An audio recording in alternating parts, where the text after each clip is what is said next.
Aux États-Unis, une fusillade a fait 3 morts et 5 blessés sur un campus dans le Michigan. Le suspect s'est suicidé, on ignore tout de ses motivations. La polémique sur les objets survolant l'espace aérien des États-Unis et la Chine accentue les tensions entre Washington et Pékin. La Nouvelle-Zélande en état d'urgence après le passage du cyclone Gabriel. Des dizaines de milliers de personnes sont sans électricité. Une semaine après le puissant séisme, le président syrien a accepté d'ouvrir 2 nouveaux points de passage afin d'acheminer l'aide humanitaire aux victimes. En anticipation d'une nouvelle offensive de la Russie, des troupes ukrainiennes se forment au pilotage des chars Léopard 2 en Pologne.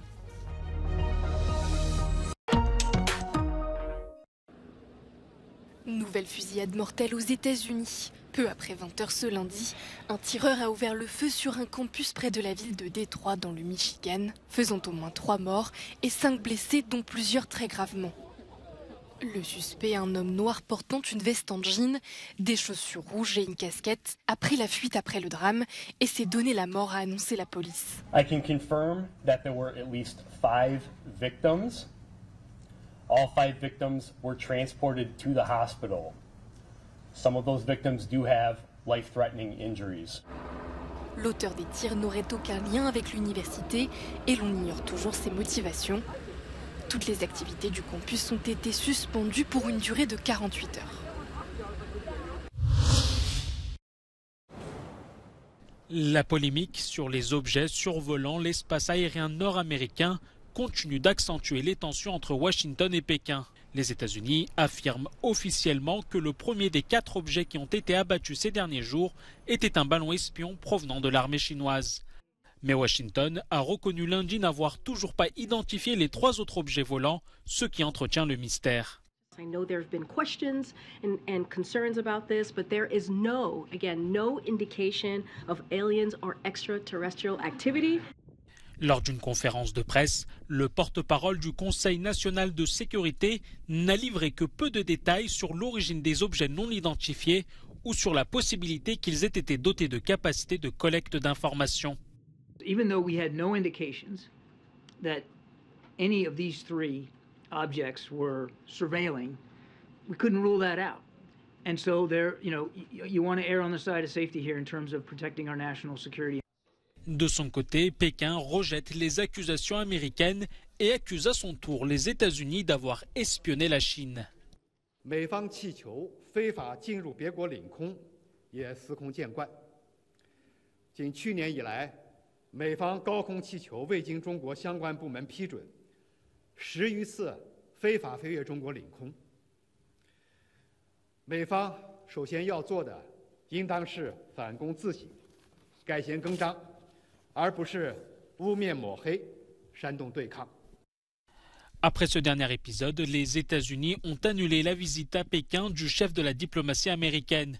Beaucoup espéraient que cette visite puisse améliorer les relations entre les 2 pays. L'état d'urgence national a été déclaré en Nouvelle-Zélande après que l'île du Nord a été frappée par le cyclone Gabriel. Des milliers de foyers ont été touchés par les inondations et plus de 225 000 personnes ont été privées d'électricité. Le Premier ministre Chris Hipkins met en garde contre la gravité de la situation. Cyclone Gabrielle is the most significant weather event New Zealand has seen this century. The severity and the breadth of the damage that we are seeing has not been experienced in a generation. This morning we declared a national emergency for only the 3rd time in our history. Plus des 3/4 des 5 millions d'habitants du pays vivent sur l'île du Nord, une région qui ne s'est pas encore remise des fortes inondations qu'elle a subies en janvier dernier et qui ont fait plusieurs morts.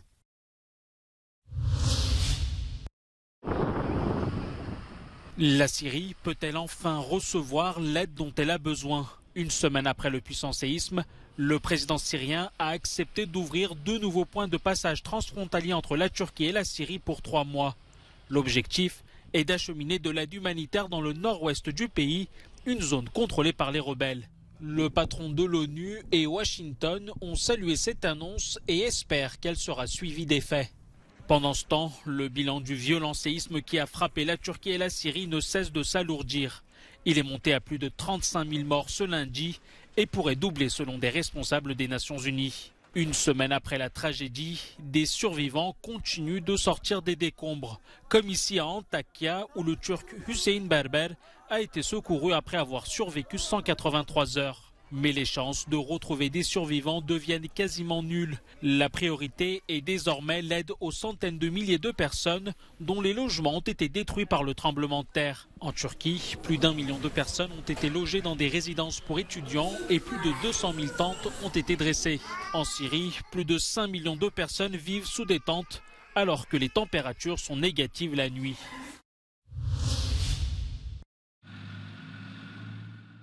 Alors que l'Ukraine se prépare à une nouvelle offensive de la Russie, certaines troupes de Kiev participent à des séances d'entraînement sur des chars Léopard 2 en Pologne. Cela fait partie de l'assistance militaire de l'Union européenne à l'Ukraine. L'entraînement s'est fait en présence du président polonais Andrzej Duda. Varsovie fait partie des soutiens les plus actifs de l'Ukraine voisine et a poussé les nations européennes à fournir plus de chars. Moscou va probablement tenter de sécuriser les territoires du sud et de l'est de l'Ukraine, illégalement annexés par la Russie depuis fin septembre. Des images satellites permettent de rendre compte de la destruction dans la région de Donetsk, où les troupes du Kremlin sont actuellement engagées dans d'intenses combats. La Russie affirme également avoir pris le village de Krasnaoura, près de Barmout. Elle mentionne l'utilisation d'unités d'assaut volontaires. C'est un aveu rare de la part de l'armée russe de l'implication des combattants du groupe paramilitaire Wagner.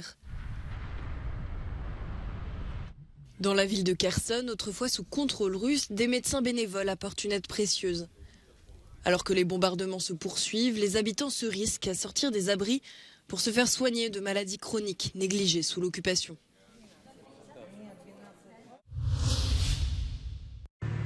L'Ukraine utilise plus de munitions que les capacités de production des membres de l'OTAN. Ce constat est un défi à la fois militaire et industriel pour Kiev et pour les alliés car les stocks s'épuisent. Le secrétaire général de l'Alliance exhorte donc les pays membres à augmenter leur production. Autrement dit, il demande plus d'investissement. Good afternoon, the Secretary General. For example, the waiting time for large caliber ammunition has increased from 12 to 28 months. Orders placed today would only be delivered 2.5 years later.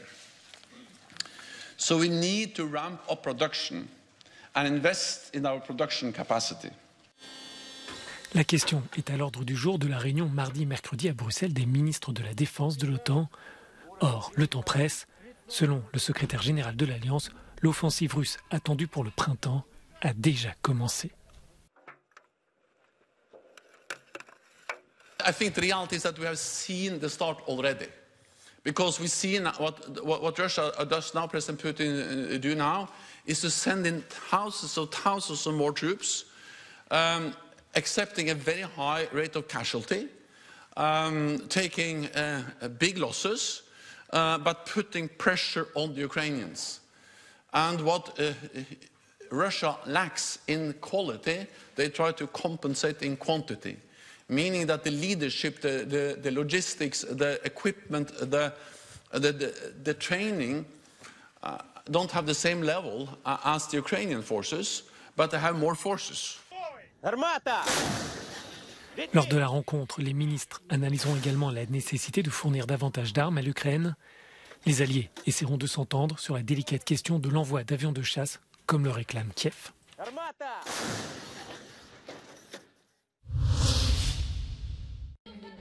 Il célèbre cette année ses 150 ans, mais pour les Italiens, il n'a pas une ride.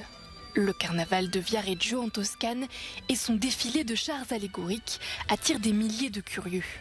Ici, le carnaval est une affaire que l'on prend très au sérieux et pour beaucoup, c'est un souvenir associé à l'enfance. Noi da piccoli ci svegliavamo la mattina e li facevamo con la Lego, i carri, e giocavamo così. I miei figli hanno fatto lo stesso perché vivi in una città che vive di carnevale. Chi nasce a Viareggio, come dico sempre io, nasce con i coriandoli nel sangue, c'è sempre quel qualcosa che quando arriva febbraio proprio ti scatta nella testa. Fin da piccolo ho avuto sempre questa passione per il carnevale, sono sempre andato a vedere i carri in costruzione, facevo le miniature dei carri con il DAS, insomma, a casa, sicché piano piano, dopo andando avanti col tempo, dopo ho studiato, ho fatto l'Accademia Belle Arti, ho iniziato a lavorare con alcuni costruttori. Des familles entières travaillent sans relâche depuis l'été pour créer ces centaines de chars chargés symboliquement. À chacun sa signification et son interprétation. La scenografia è fatta da una bambina soldato che si libera degli strumenti di guerra e lancia un messaggio di pace futura, sperando in una coscienza collettiva. Migliaia di persone si sono riversate oggi sul lungomare di Viareggio per assistere alla spettacolare sfilata dei carri di carnevale. Una tradizione che dura da ben 150 anni, ma che anche quest'anno si dimostra più viva che mai. Les outils et les méthodes de construction de ces géants évoluent depuis 1873 grâce à l'intervention de constructeurs de bateaux et à l'introduction de papier mâché. La cartapesta ha rivoluzionato tutto perché ha portato la leggerezza e le dimensioni, la possibilità di fare delle figure molto grandi e soprattutto all'interno di esse è possibile inserire i meccanismi dei movimenti che poi danno anima e vita a questo spettacolo. Les célébrations ont commencé le 4 février dernier et doivent s'achever le 25 par un spectaculaire feu d'artifice. Luca Palamara per Euronews, Viareggio.